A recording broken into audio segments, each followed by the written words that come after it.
இன்னைக்கு படத்துல உள்ள விக்ரம் வேதா சீன் மாதிரி 2 கேமர்ஸ்க்கு நடுவுல ஒரு செம்மையான சீன் நீங்க எல்லாருமே பார்த்திருப்பீங்க. முத்துக்குமரனுக்கும் ஜாக்லினுக்கும் நடந்த சீன் தான் அது.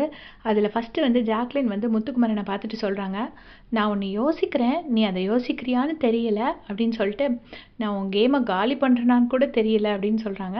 ஸோ மேபி அவங்க வந்து கொஞ்சம் நீங்க நேர்ல ஒரு மாதிரி பேசிட்டு பின்னாடி வேற மாதிரி பேசுற அப்படின்லாம் சொல்லி மதியானம் ஒரு டிஸ்கஷன் நடந்திருக்கும்ல, அதை மனசுல வச்சுட்டு தான் பேசுறாங்க அப்படின்னு நான் நினைக்கிறேன்.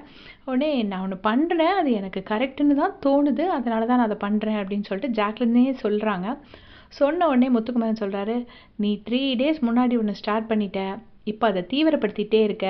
Let see on the stage Jacqueline" அப்படின்னு சொல்கிறாரு. அவ்வளோ ஒரு கான்ஃபிடென்ஸோடு சொல்கிறாரு. ஜாக்லினும் முத்துக்குமரனும் தான் ஸ்டேஜில் நிற்பாங்க அப்படிங்கிற மாதிரி.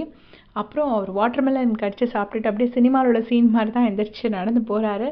சொல்லிட்டு 82 டேஸ் ஜாக்லின், அது கூட இல்லைன்னா அப்புறம் எதுக்கு விளையாடணும், அப்படியே அப்புறம் அது கூட இல்லைனா அப்படின்னு சொல்கிறாங்க.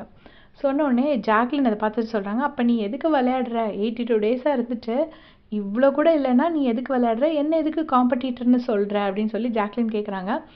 அது ஜாக்லினும் பயங்கர கான்ஃபிடென்ட்டாக தான் சொல்கிறாங்க. உடனே முத்துக்குமரன் வந்து சொல்கிறாரு, "அதனால தான் உன் கூடயே நான் விளையாண்டுட்ருக்கேன்" அப்படின்னு சொல்கிறாரு.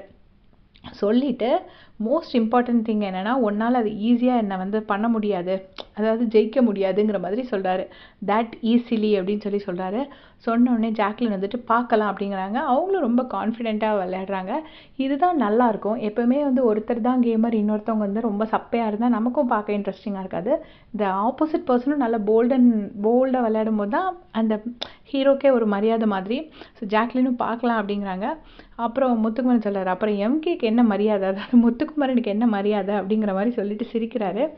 உடனே ஜாக்லின் கேட்குறாங்க, "I think I touched your ego" அப்படின்னு சொல்கிறாங்க. உடனே முத்துக்குமரன், "நீ எப்போவுமே அதை தான் பண்ணிகிட்ருக்க, உனக்கு அதுதான் பிடிக்குமே" அப்படின்னு சொல்கிறாரு. அப்படியே சினிமாவில் உள்ள சீன் மாதிரி தான் இருந்துச்சு 2 பேத்துக்குள்ள கான்வர்சேஷன். தெரில இது எங்கே போய் முடிய போகுதுன்னு. எனக்கு தெரிஞ்சு இனிமேல் ஆட்டம் சூடு பிடிக்கும், 2 பேருக்கும் டைரெக்டாக மோதுவாங்க அப்படின்னு நான் நினைக்கிறேன். இறங்கி விளையாடட்டும், எல்லாருமே இறங்கி விளையாண்டா தான் கேமும் பார்க்குறதுக்கு நல்லாயிருக்கும் அப்படின்னு நான் நினைக்கிறேன். உங்களுடைய கமெண்ட்ஸ்